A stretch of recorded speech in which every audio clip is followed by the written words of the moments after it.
On this podcast, we explore fantastical thinking, moral panics, urban legends, conspiracy theories, hoaxes, and crazes, examine the forces that shape our culture, and tell the stories that create the realities we share, and sometimes the realities we don't.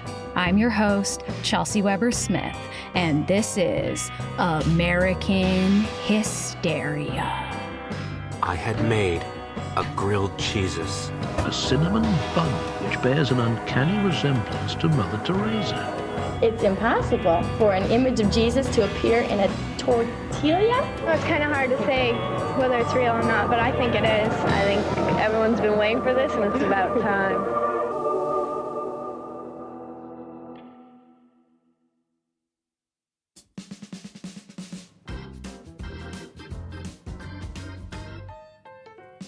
In the spring of 1991, as the Memorial Day traffic of Northeast Atlanta clogged Memorial Drive, a woman named Joyce Simpson pulled into a Texaco beside a billboard lording over a Jiffy Lube across the street. The 41-year-old mother, fashion designer, and bodybuilder was, at that moment, asking for a sign from God about whether or not she should leave her church choir to take her singing talents to the secular world. In her telling of events, quote, "The Holy Spirit simply said, 'Look up.' I looked up, and as soon as I looked up, I lost my breath. I saw the crown of thorns. I saw the deep-set eyes. I saw the nose, the mustache. I saw just the total vision of Christ."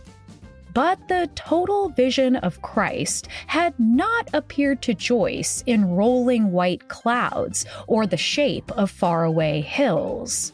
This Christ, King of Kings and Lord of Lords, was revealing himself on that roadside billboard in a giant forkful of Pizza Hut spaghetti, the words Spaghetti Junction cutting across his holy chest. Spaghetti with meatballs, our version of the traditional Italian favorite. Now, there's more to Pizza Hut than pizza.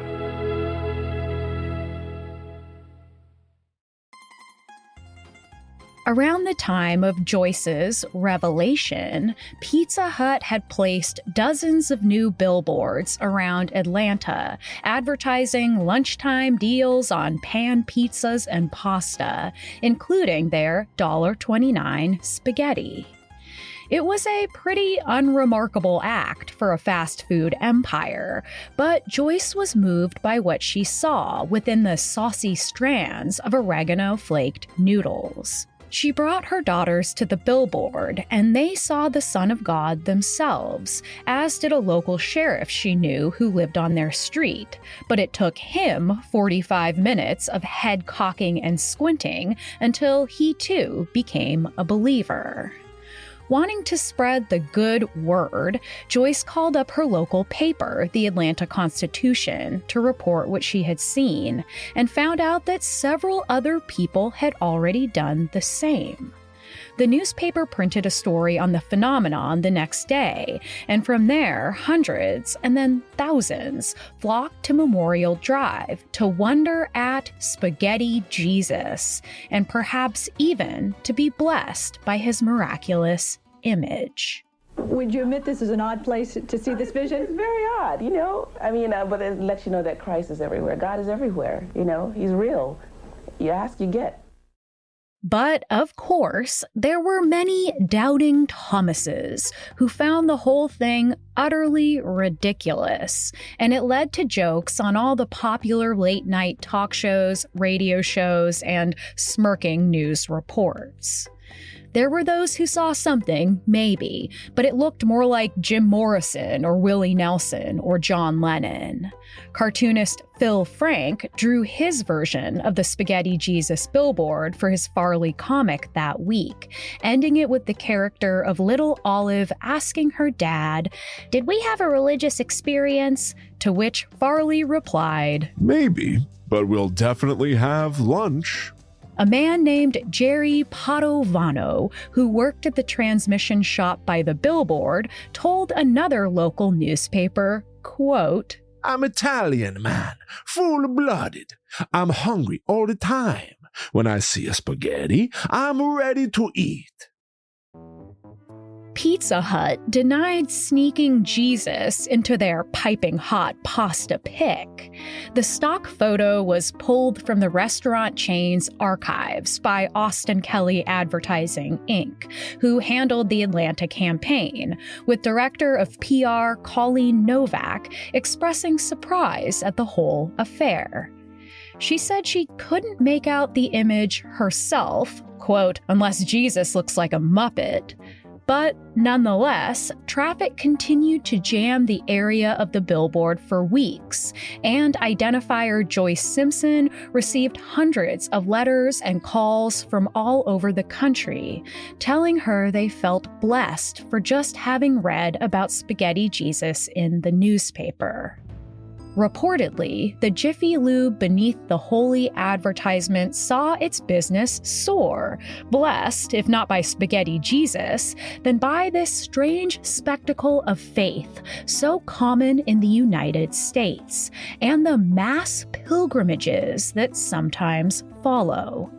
For this episode, we're going to explore a few stories of the very American phenomenon of religious apparitions appearing in the most unlikely of places, and the way that our culture both weepingly embraces and snidely pokes fun at what has been simultaneously a sincere belief in spiritual revelation and a kitschy pop cultural craze. It all started a week ago. I was super hungry, but my mom was gone, so I busted out the George Foreman. It wasn't making the cool grill marks it used to after I tried to use it to dry my shoes, but when it comes to grilled cheese, I'm not that fancy. And when I pulled the sandwich out, I saw the face of God. Literally, I had made a grilled cheeses. As parodied 6 years later in an episode of Glee, watched by 11.2 million viewers, a 10-year-old grilled cheese sandwich went up on eBay in 2004. And after a bidding frenzy, the winner forked over a cool $28,000. Of course, this was no regular 10-year-old grilled cheese. This grilled cheese had an image of the Virgin Mary miraculously toasted onto one of the pieces of white bread. The title of the eBay offering read, "Virgin Mary in grilled cheese." Then, in all caps, "Not a hoax. Look and see." And indeed, it was not a hoax, though it was first taken as a prank by eBay and removed. But once the company accepted that the user really had such an item in their possession, the page was reposted, racking up 1.7 million visits, making it one of the most viewed internet auction items in history at that time. The sandwich, made of Publix grocery brand white bread and Land O'Lakes American cheese, had been sitting on the nightstand of Diane Deiser for the last decade, surrounded by cotton balls in a clear plastic box. According to Diana, she made the meal in 1994, took a bite out of it, and then saw what she said looked like the serene face of the Virgin Mary looking up at her. Though she didn't consider herself religious per se, she believed that it was indeed the Mother of God, even crediting the power of the sandwich with more than $50,000 of winnings from Video Super 6 lotto machines at her local casino. After a decade of private worship, she decided to see what would happen if she popped Our Lady of the Grilled Cheese up on America's favorite auction website. The winning bidder? An online casino called Golden Palace, then known for purchasing American oddities on eBay as part of their marketing strategy in the mid-2000s. The company, which operated out of the Caribbean, was considered illegal by the United States, and most print and broadcasting outlets refused to publish any ads for Golden Palace. And so, they had to take a more unorthodox approach to get their name out to the masses, what they called advertainment. See those bids go higher. Golden Palace is watching yet another auction. See those bids go higher. Grab some bread and fry it, 'cause we just might buy it. Pink bunny poker chip family on a 2-week trip. Virgin Mary grilled cheese gives the world some hope. Evil Kermit goes Kane tried to save it. Once the offbeat news of the grilled cheese Mary eBay auction went viral, Golden Palace took a keen interest in other religious miracle foods. They won a rolled gold honey mustard flavored pretzel shaped like the Virgin Mary holding baby Jesus for $10,000. They won a pierogi with Jesus' face on it for $1,700 and a nacho cheese Dorito shaped like the Pope's hat for $1,200. Many copycat miracle foods started to appear on eBay with the hope of making money, amounting to a full-blown craze. But not all were successful at getting Golden Palace's attention. A man put up a fish stick with Jesus burned into the side, but no one was biting. The top bid for a sour cream and onion potato chip bearing Jesus's visage was just $2.25. A Cheeto Jesus made a miraculous appearance and came to be known as Cheesus, but most of what it got was cutesy attention from news outlets. I looked at that and I thought, oh my, that looks like Jesus on the cross. I mean, it was just like, wow. He calls him Jesus. I thought it was amazing. I don't think it's circular. Golden Palace also bought a whole bunch of other ridiculous items of dubious authenticity on eBay. A plastic McDonald's fry used in a Super Bowl commercial for $17,000. William Shatner's kidney stone for $25,000. Britney Spears' alleged pregnancy test for $5,000, a breast implant that allegedly belonged to Playboy cover girl Tawny Peaks for $16,000, and Pope Benedict XVI's gray Volkswagen Golf for $244,000.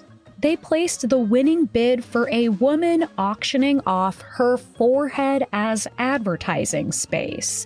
And for $10,000, she permanently tattooed goldenpalace.com across her dome. Another woman auctioned off her own name, and for $15,000, she legally changed it to goldenpalace.com. But publicity through quirky auctions wasn't their only marketing technique. Famous and prolific streaker Mark Roberts was paid to streak across the field of 8 separate major sporting events, including the 2003 Europa League World Cup Final, the French Open, Super Bowl 37, and the 2004 Olympics, all with goldenpalace.com tattooed temporarily across the front or back of his naked torso. They did the same thing with boxers who were paid to wear a temporary tattoo on their backs that said goldenpalace.com.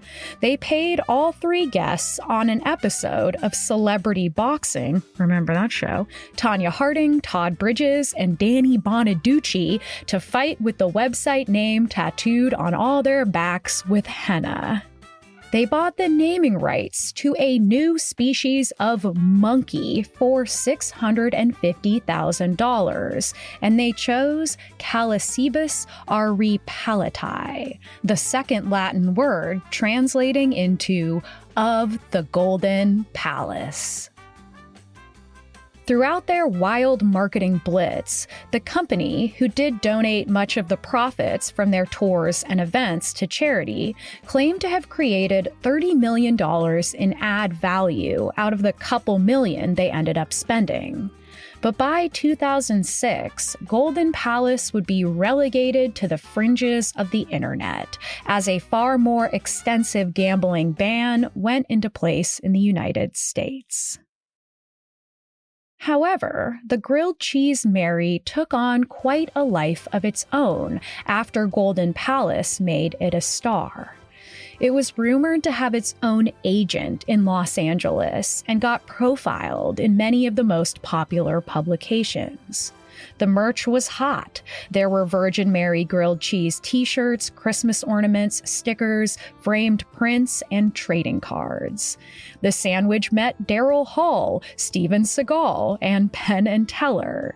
It even made it to the MTV Movie Awards, where its box was signed by The Rock, Quentin Tarantino, and Lindsay Lohan. When it appeared on the reality show Miami Inc., previous owner Diana Dizer came along with it, commemorating the peace the relic had given her with a tattoo of the sandwich right over her heart. Since her sandwich went viral, Diana had met so many true believers who considered her as a holy identifier, people who asked her for prayers, blessings, and even at times to lay hands on them to heal various ailments. But at the same time, grilled cheese Mary and the other quirky religious apparitions bought by Golden Palace became famous more as a gag, as oddities for non-believers to chuckle at. In fact, the whole affair brought us a novelty fad item inspired by the Virgin Mary grilled cheese, when a man created the Jesus Toaster that promised to pop your bread out with a perfect Son of God toasted into the side every time. Last winter, Owen Merkin had an idea pop into his head. He called it Burnt Creation. It's Jesus on toast. Took off like crazy. So we decided to bring Jesus toast to the masses. Apparently people like eating their daily bread. Merkin's initial order of 3,000 sold out faster than he could have imagined. We immediately ordered another 10,000 toasters, and it looks as though those are going to sell out before the holidays. Took off like crazy. We weren't prepared. More after this. And now, back to the show. It's kind of hard to say whether it's real or not, but I think it is. I think everyone's been waiting for this, and it's about time. The building's owners say that the image first appeared in November and deny painting anything onto the glass.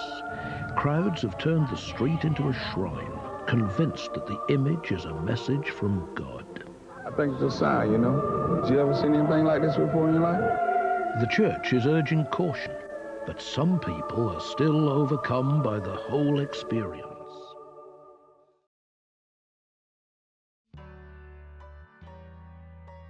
Before the internet encouraged people to make quick digital pilgrimages to eBay listings, true believers and secular gawkers alike had to actually go outside and, as the kids say, touch grass, or in this case, touch glass.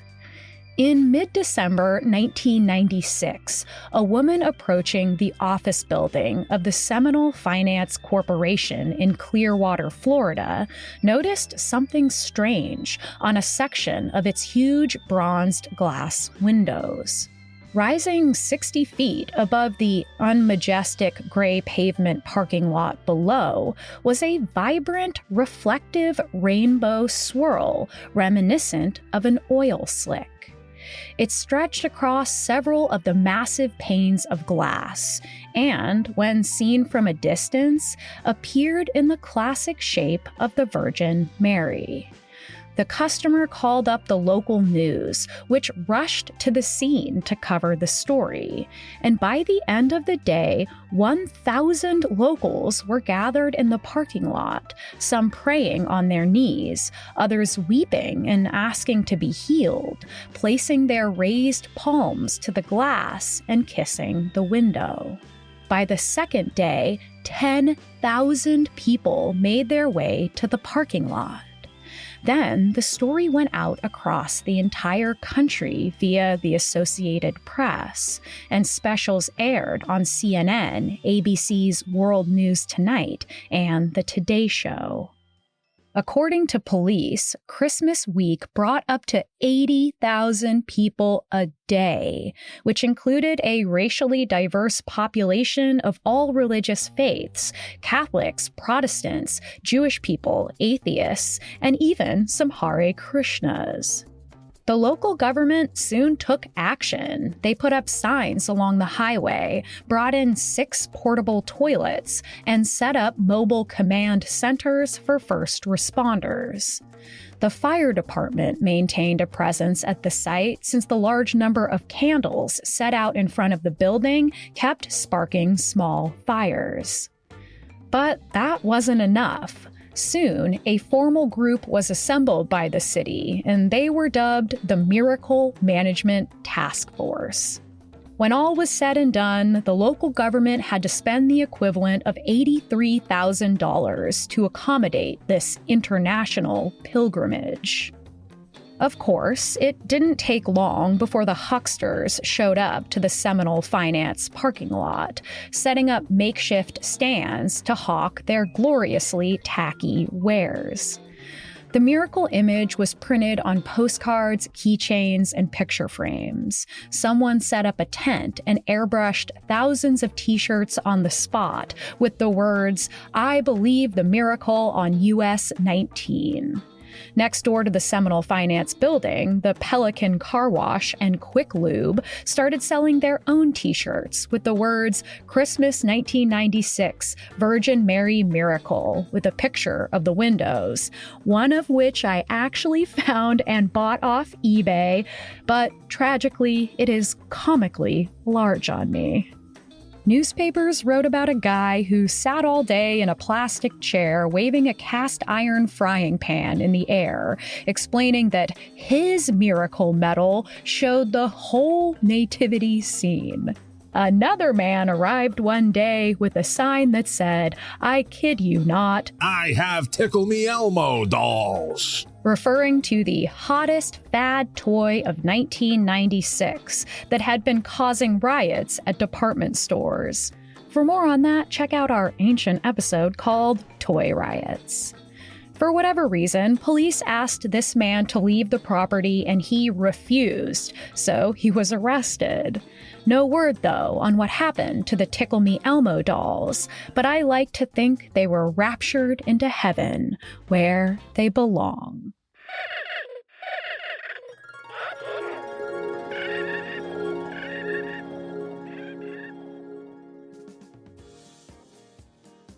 Anyway, within just 3 weeks, more than 500,000 people had made the pilgrimage to the financial building parking lot, more than 4.5 times the population of the entire city.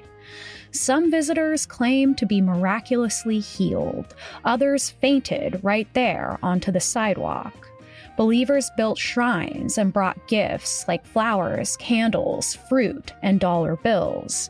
One day, a full band showed up to play Amazing Grace for the visitors. A Mexican folk dance troupe arrived and danced in red tunics with Our Lady of Guadalupe painted on the back. People planted a flower garden together. Others brought in stone benches. Someone even brought an old pew and set it up next to the building. Tens of thousands of dollars were collected for local charities, a children's hospital, and a hospice center. The common belief was that the apparition had magically appeared from nowhere that very week before Jesus' birthday. But in reality, a photo from 1994 showed that it had been there all along. It wasn't until a palm tree that obscured the view was cut down that people could actually see that part of the building. A chemist who specialized in glass came in and took samples from different windows that also had similar, less miraculously shaped rainbow stains. Each seemed to be caused by some kind of residue on the glass, potentially water stains from broken sprinkler heads or corrosion of metallic elements in the coating on the glass. But, as the newspapers loved to reiterate, they could not explain the shape of the image itself. The Catholic Church was asked to investigate and authenticate the miracle, but they declined, as they usually did with this kind of thing, recommending that people use, quote, a healthy dose of skepticism. While many company owners would find something like this to be a terrible nuisance, Mike Krzymanich believed in Clearwater Mary, as she came to be known. Instead of evicting the spiritual circus, he doubled down, and by the summer of 1998, Mike started leasing the building to the Shepherds of Christ, a Catholic organization who officially named the unremarkable office space Our Lady of Clearwater. Based on the alleged divine communications between the real Virgin Mary and an eccentric visionary named Rita Ring, the group believed that the Mother of God had requested that they take over the building, set up a gift shop, add a big wooden crucifix and a statue of Jesus, and offer services in the parking lot each night at 7:30. Mary sent another transmission a few months later, asking the Shepherds to open a handmade rosary creation studio, which they called Mary's Rosary Factory. In 2004, just as the Seminole Finance Building's Mary was usurped by Grilled Cheese Mary, a teenager with a slingshot and ball bearings shattered the rainbowed windows, beheading the beloved apparition. Perhaps egged on by what had been happening concurrently in Clearwater, another, even quirkier religious icon would go viral 2 states to the north. Glimmers of hope in the early hours, this woman, on leaving Mother Teresa's bedside, reported that the nun was responding to treatment. But on Sunday morning, a note of caution crept into the optimism. Hospital director Dr. Sen warned that although the nun's heart irregularity was under control, Mother Teresa's general condition showed no real change. Outside the Missionaries of Charity headquarters in Calcutta, the work that Mother Teresa... In the fall of 1996, the news was in a frenzy over the hospitalization of the then widely venerated charity worker and Catholic missionary Mother Teresa. The world followed as the Nobel Prize-winning 86-year-old nun went through major heart surgery, emerging in stable condition, but with the doctor's proclamation that she was not long for this mortal world. 13 grueling months later, Mother Teresa, the most admired woman in America, according to a Gallup poll, would finally meet her maker. But not before she had to take on a small Nashville-based coffee shop for a blasphemy so personal she had to address it herself. On the morning of October 15th, 1996, Ryan Finney, manager of Bongo Java Coffee Company, opened their daily delivery of freshly baked cinnamon rolls. Just as he was about to sneak a bite from one of the buns, something caught his eye. It was right there in profile, the nose, the lips, and the eyes peeking out from under the most telltale sign, the Uber Nun's trademark striped shroud. Ryan showed it to the other employees and some customers too, who could see it as clearly as he could. When the owner of Bongo, former journalist Bob Bernstein, caught wind of the goofy revelation happening down at his shop, he knew he had a special and sticky scoop in his hands. And if done right, the whole thing could drum up some sideshow-like publicity for Bongo Java. And he was right. Word soon spread, and more locals made the pastry pilgrimage to see what became known as the Holy Roll, the Divine Dough, the Cinnamon, and the Immaculate Confection. In order to preserve the saintly apparition, the employees shellacked the roll, created a backdrop of purple velvet and Christmas lights, and placed it inside a glass case on the counter alongside a guest book. They officially named it the Mother Teresa Miracle Nun Bun, and the company created miracle merch, t-shirts, mugs, prayer cards, and even a unique Mother Teresa coffee blend. When a story ran in the Tennessean around Christmas time, it was picked up by USA Today, and then CNN, the BBC, and The Late Show with David Letterman all created segments on the Immaculate Confection, while radio DJs across the nation yucked it up about the kitschy revelation. Jokes about the roll even made it into two of the most popular sitcoms of the time, The Nanny and Mad About You. The employees at Bongo were inundated around the clock with calls requesting interviews. The coffee shop showman even arranged a classic PR-boosting mock protest, with demonstrators holding signs and chanting, "She's a nun, not a bun! She's a nun, not a bun! She's a nun!" Soon, the website they set up for the Mother Teresa Miracle Nun Bun hit 1 million visits, a truly massive number for the early internet.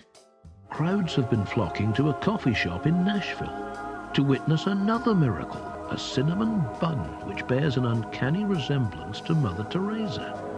Excited customers are making pilgrimages to the Bunga Java Coffee House to see the marvel enshrined in a counter display.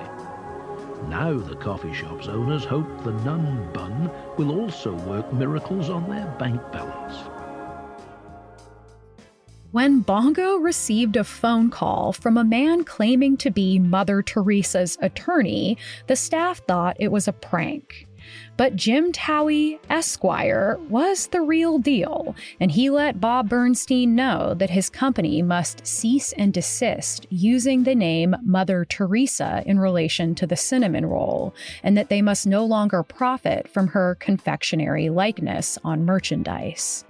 When the coffee shop didn't honor the lawyer's demands, they received a letter directly from Mother Teresa herself, which said, "Yep, I'm doing it.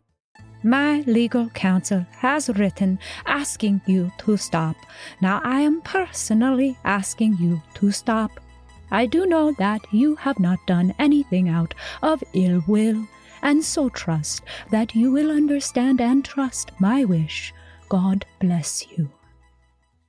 At that point, Bongo was ready to play ball. They worked together on a new agreement to take out her name from the advertisements and merch, renaming the creation simply Nun Bun, and to limit the sales going forward. Dear listeners, this means that during the last couple weeks of her life here on Earth, Mother Teresa was literally going back and forth with an indie coffee shop about how to manage a cinnamon roll that looked like her face. But according to her lawyer, she wasn't taking it very seriously, even laughing about how ridiculous the whole thing had become. After a few months, the nun bun faded into nothing more than a tawdry background item for the coffee shop. That is, until almost a decade later on Christmas Day 2005. When the employees at Bongo Java returned to their coffee shop after the holiday, they found that the glass case containing the nun bun had been shattered by an intruder, and the Immaculate Confection had been resurrected, risen from its purple velvet grave, but to where, no one knew. Bob Bernstein told the papers that he believed the culprit to be a religious nut, angry at the whole undignified affair. He publicly offered a reward of $5,000 for the nun bun's safe return. Due to a lack of evidence, as well as what the authorities called the low solvability of the crime, the Nashville PD closed the case after only a month. But the story doesn't end there. In May of the next year, the Tennessean, the paper that had originally covered the local story, started to receive photographs from an anonymous sender who called themselves Who Done It. Hudunet. Cute. The first was postmarked from Philadelphia and showed the nun bun sitting beside the statue of either a nun or the Virgin Mary in what appeared to be a thrift store with the words, "Guess where?" Then another came the next month from New York City, which showed the pastry held by two mysterious men. In March of the next year, a third and final photo was sent to the Tennessean, postmarked from Seattle. It showed the nun bun in the hands of a man who looked a lot like Jesus, lying on his stomach on a sunny beach, his holy palm outstretched toward the camera, holding the confection. The only accompanying words? She's in good hands. To this day, the nun bun has never been found. More after this. And now, back to the show. One of the earliest true viral religious American apparitions came in June of 1969 to a 73-year-old Pentecostal woman named Lily Bass of Port Neches, Texas. She had simply glanced up at her screen door while brushing her hair, which one journalist said was, quote, billowing down far below her waist. There he was, set in the metal mesh, Jesus Christ standing in a long robe with long hair, a beard, and a halo floating over his head. As soon as Lily Bass spilled the news to friends and family, a game of spiritual telephone began, and within a few days, more than 1,000 people had shown up to their front door. Once the media got a hold of the story, that number jumped to 3,500 people, per day, that is. The interesting thing about this particular apparition was that people saw different scenes depending on where they were looking from, like one of those optical illusion cards from the 90s. Some saw Jesus in profile, others saw him straight on, and some even saw the Virgin Mary. When skeptics started offering explanations about corrosion and chemical changes in the metal, Lily Bass waved the explanation away. Quote, I don't go along with that. I have seen scenes from Christ's entire life portrayed on that door. Tens of thousands more came to kneel and pray, with some claiming they were actually healed by what they saw. And by a month in, 400,000 people had come and trampled the Bass's lush grass lawn to dirt. The earliest version of this type of religious apparition that I was able to find in the United States came in 1929 when the Virgin Mary appeared on an electric light globe outside a church in Oil City, Pennsylvania, leading to thousands visiting the miracle. In 1956, Jesus appeared to believers in an image reflected on a sign outside a bottling plant in Reading, Pennsylvania. In 1961, in Cleveland, Ohio, hordes flocked to see Jesus on a lawn chair, his face created by the reflection of a neon light. Sightings really popped off during the Christian revival of the conservative Reagan era, beginning with a crispy Jesus discovered charred into wood in a burned-out shed behind an Almanesson, New Jersey pizzeria. In 1983, Bowling Alley Jesus appeared to a woman lording over Town and Country Bowl from the side of their chimney in North Lake, Illinois. The same year, his apparition appeared in the reflection of an old busted TV in Eunice, Louisiana. Again, in 1987, a couple in Estill Springs, Tennessee, announced that Jesus had appeared on the door of a broken freezer in their backyard. When the hordes that came started causing problems in the town, the streetlight causing the shadow was moved to a new pole. 1989 saw a mass pilgrimage to a rusty image of Christ and a child on the side of a soybean oil tank in Fostoria, Ohio. In 1993, a man was polishing his maroon Camaro when he saw the Virgin Mary on its rusty bumper. The family built a room around the Holy Camaro and made it into a permanent mini chapel in their yard, complete with plastic chairs and a wooden pew for visitors. In the year 2000, someone spilled ice cream on the floor outside of an apartment building laundry room next to a soda machine, and within the sticky mess, believers saw the Virgin Mary appear. 2 years later, when the Hubble Space Telescope captured images of a cone nebula, it was quickly nicknamed the Jesus Nebula when people claimed that the shape they saw looked just like their savior. In 2012, people claimed that Mary had manifested her image on the wall of, where else but a Hamburger Mary's in Ybor, Florida. These days, all you have to do is pop over to Facebook to see miracle objects posted by Christian baby boomers alongside prayer hand emojis, thousands making the pilgrimage to comment and get a digital blessing from an image on the screen. But there was one culinary apparition that truly brought the phenomenon into mainstream pop culture, making it both a serious new craze of spiritual manifestation for believers and a longtime chucklesome meme for the more secular skeptics. Many churches throughout the Americas are named after the Virgin of Guadalupe, a vision of the Virgin Mary that appeared before a Mexican peasant over 400 years ago. One of the most recent reportings of an image of Jesus appearing before someone occurred right here in Lake Arthur, New Mexico, about a half a dozen years ago, and it happened in the home of Mr. and Mrs. Eduardo Rubio, and it's become known as the Shrine of the Tortilla. A tortilla like Mexican food? Yes, a tortilla like Mexican food. I don't think that's possible. I think it's just another one of the tourist traps. Yeah. It's impossible for an image of Jesus to appear in a tortilla? I think it would be possible. On an early October morning in 1977, long before most white Americans had ever heard of a tortilla, devout Roman Catholic Maria Rubio was in the middle of making a burrito for her husband at their home in the tiny town of Lake Arthur, New Mexico.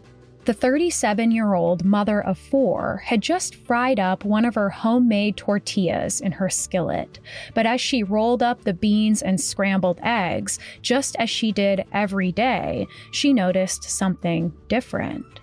There, singed onto the side, was a quarter-sized pattern that looked just like Jesus Christ. It was his face in profile, with his signature long hair and a tangled crown of thorns. She called out for her daughter Rosie, who, without prompting, saw the exact same thing immediately.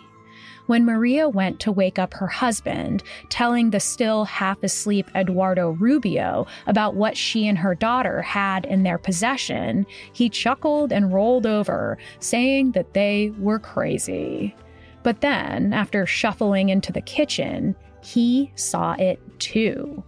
Eduardo, however, took the sign a little differently than the hopeful Maria and Rosie, concerned that the holy tortilla, as it came to be known, might actually be a bad omen of things to come. But for Maria, it was profoundly the opposite. It was a sign that the family needed at that time. She had been battling a serious bout of depression for years. Her husband was falling deeper into alcoholism, and they were living in poverty with little idea of how to make a better life. So Maria carefully cut around Jesus's face and drove it down the road to her church, where she asked her priest to bless the apparition. He did, though he advised her not to read too much into the image.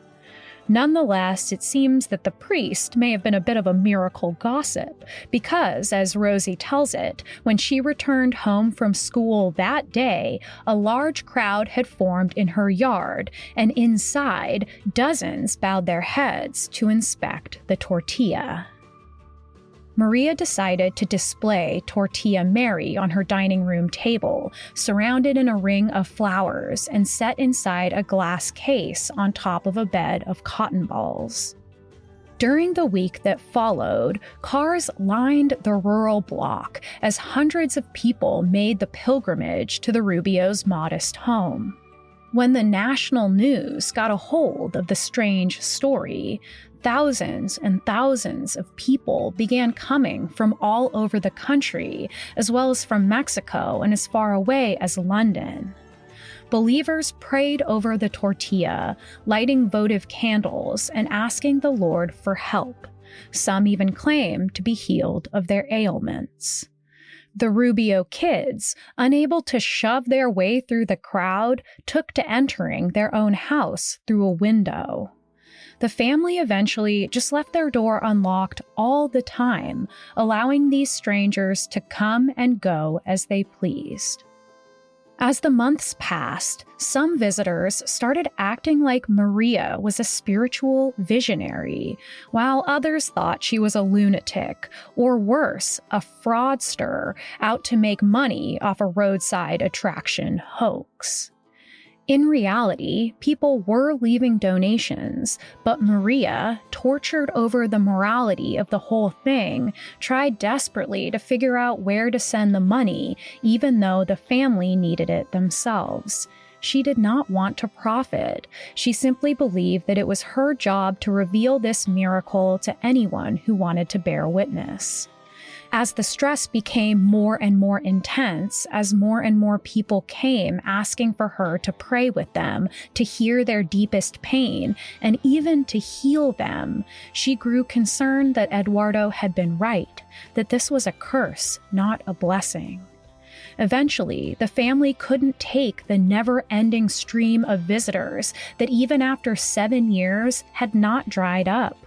Maria and the family made a difficult but necessary choice, placing it in a small chapel out in their yard that people could view, the tortilla housed in glass and nestled inside an altar they had made that was surrounded by tokens left by believers, with a candle that was always burning. By the early 90s, 17 years later, the Holy Tortilla was still a place of pilgrimage. As new apparitions like Pizza Hut Jesus caught national attention, Maria was asked to appear on talk shows like Phil Donahue, which she accepted, hoping to continue to reveal a humble miracle to those who might need one. But as you would expect, the overwhelming audience vibe was snicker at the religious kook, despite Donahue's lukewarm request for respect. In New Mexico, there have been thousands and thousands of people visit the home of a family there that 14 years saw an image of Jesus in a tortilla. Here it is. Well, and incidentally, we will meet the woman whose mother first discovered this image in a tortilla. Now,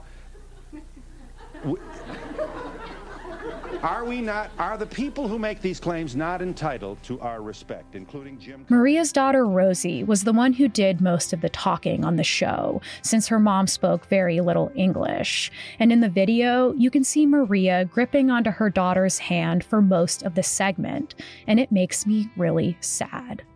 Your mother believed this is a visit. This is Jesus. ¿Que usted cree que este es Jesús?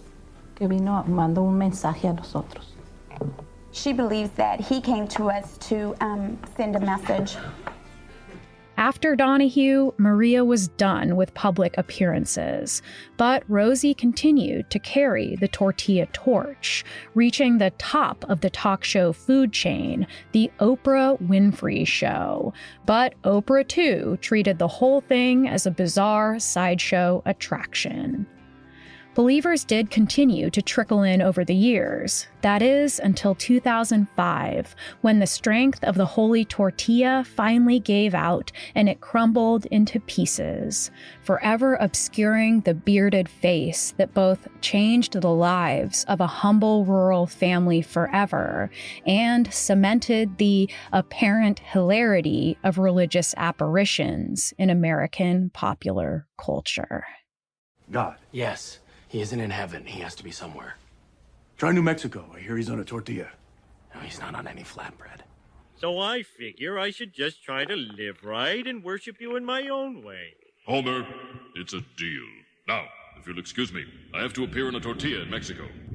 Well, I found Jesus in my tortilla, the face of Jesus in my tortilla, beneath the salsa, lettuce and cheeses, was the face of Jesus in my tortilla.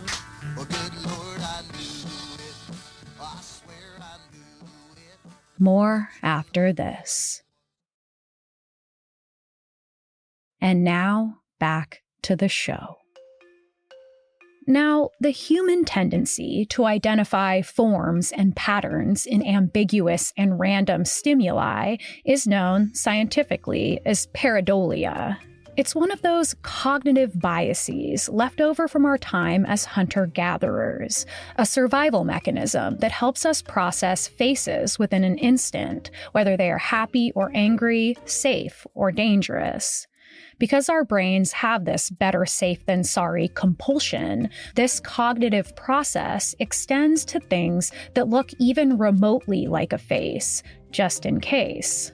It's why we get those viral listicles every once in a while of everyday objects that look like funny faces.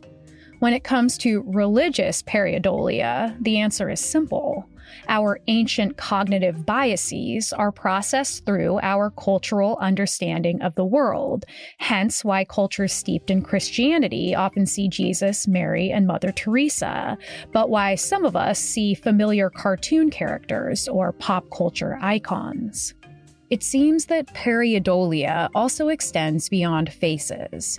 Humans seek other familiar patterns to make sense of random stimuli in sounds and words, in an attempt to try to make immediate sense of something we don't immediately understand.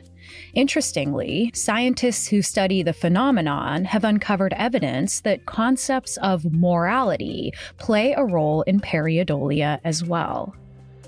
Let's look at a 2014 study by Anna P. Gantman and J. Van Bavel titled The Moral Pop-Out Effect: Enhanced Perceptual Awareness of Morally Relevant Stimuli. These researchers flashed strings of letters across a screen of a computer and then asked their subjects whether they had perceived a word or not. While some of the flashes contained strings of nonsense, others indeed contained words, and some of those words were neutral, like pet or virtual, while others were explicitly moral in nature, like virtue or God. They found that the subjects were more likely to correctly identify the words that related to morality than the words considered neutral.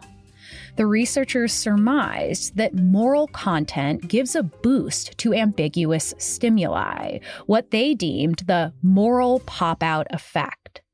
They compared this effect to hunger. When a person is hungry, images and smells of food are more likely to pop out at us, whereas when we're full, food just doesn't capture our attention in the same way. Moral hunger, as they called it in the study, is similar. When there's a perceived injustice in our personal lives or in the world at large, patterns related to morality are more likely to pop out at us, which for many in the Western world might appear as the figures of Christianity. Moral hunger also relates to the research of social psychologist Melvin J. Lerner, which has shown that humans have a fundamental need to believe that life is fair, that good things happen to good people, and that bad things happen to bad people.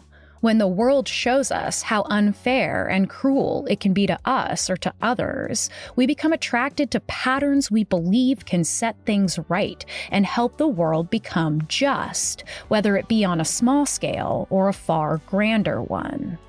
Rosie, what is it you think this is about? Me and my mother have discussed a lot of this, a lot of friends and family, and we just believe that I think at the point in our life that we were living, it was really intense. There was a lot of problems in our family, and I think there was a lot of prayer, and we just felt that, Jesus and God decided to come into our lives. I mean, we were pretty religious. I think it was a lot more just going to church, praying, not real. We just needed a little bit more, and I think this brought it to us. Mm-hmm. On a personal level, the Rubio family has stated that their experience with the holy tortilla helped Maria's husband, Eduardo, begin his long journey towards sobriety and helped bring her out of a long-term depression. Maria's other daughter, Angela Rubio, who is now a member of the New Mexico House of Representatives, said the tortilla allowed the family to, quote, believe things could be better. In 1996, newspapers reported in detail all the ways people were interacting with the Seminole Finance Building's Clearwater Mary.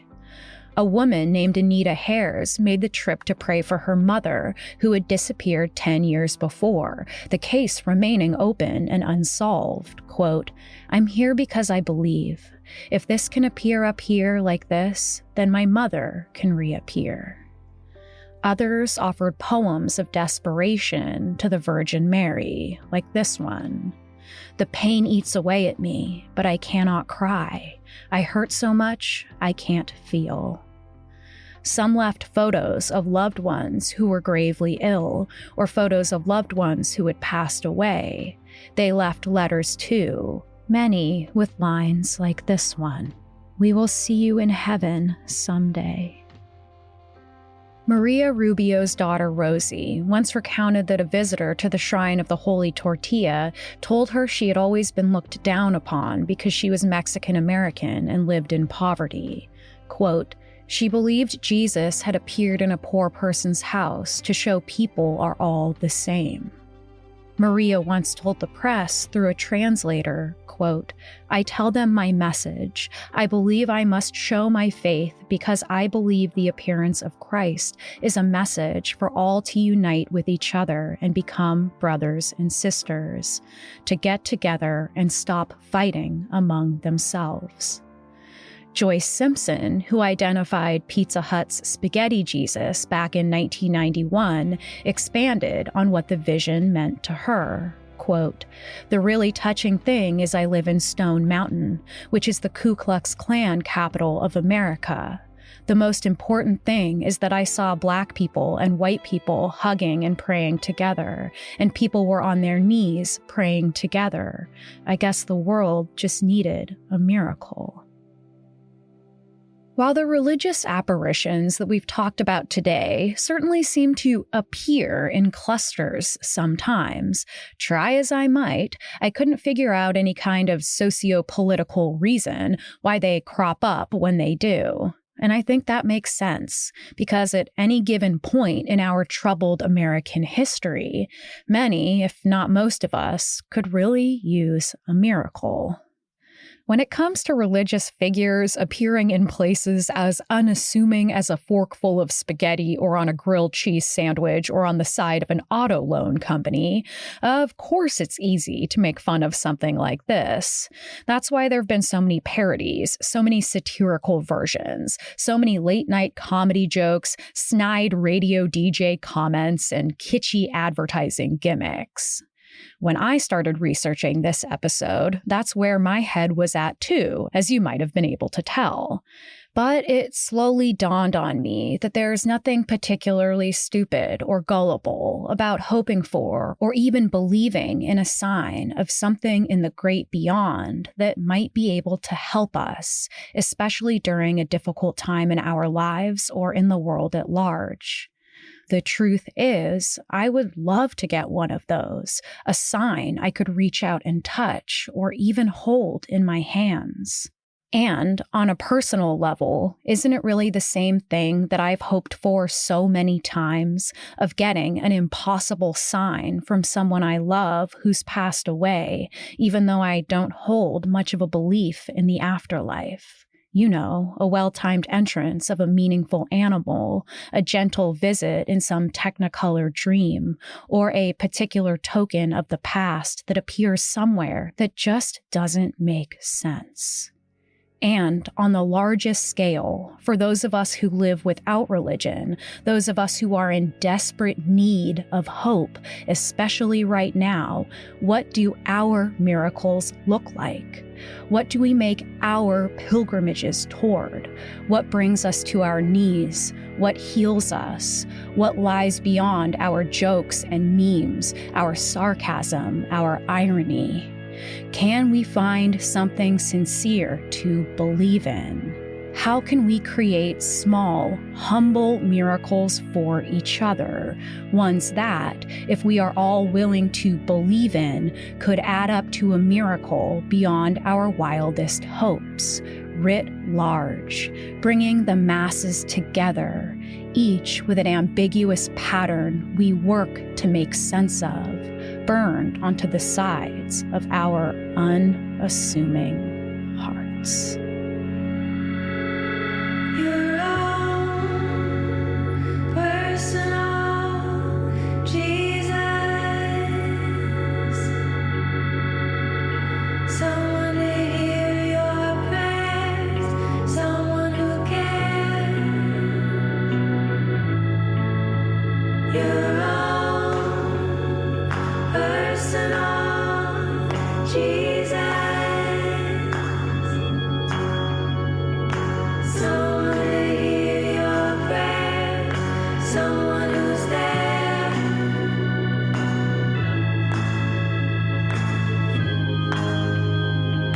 Reach out, touch faith. This was American Hysteria. If you want to see images of the apparitions we've talked about today, head to our Instagram at American Hysteria Podcast. Right now, you're listening to a cover by our house band, Magpie Cinema Club. To hear more of their music, go to the link in our episode notes. If you want to support our show, make sure we can continue making it and get ad-free episodes and bonus content, you can go to patreon.com/American Hysteria or subscribe on Apple Plus. You'll get access to 2 different podcasts we've been making. One of them is Hysteria Home Companion that I do with our producer Miranda, where we tell you stories related to the topics we cover or stories we know that you'll love.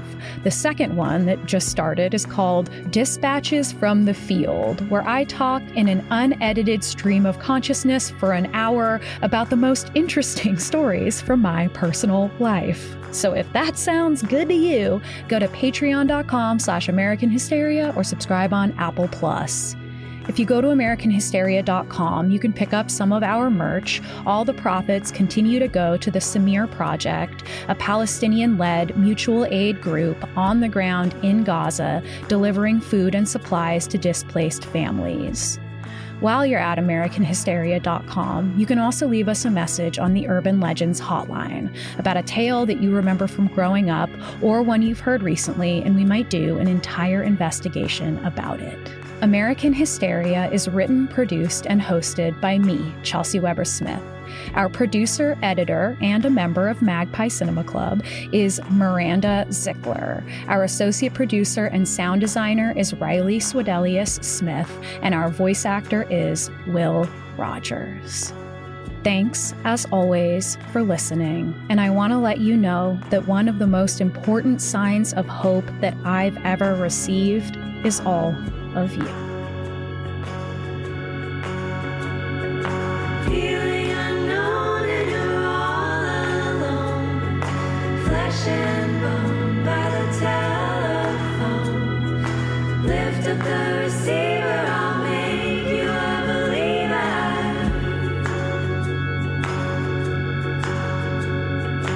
Take second best, we'll be to the test. Things on your chest, you need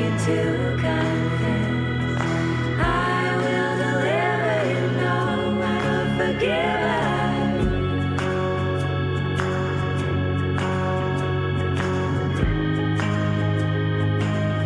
out, touch faith.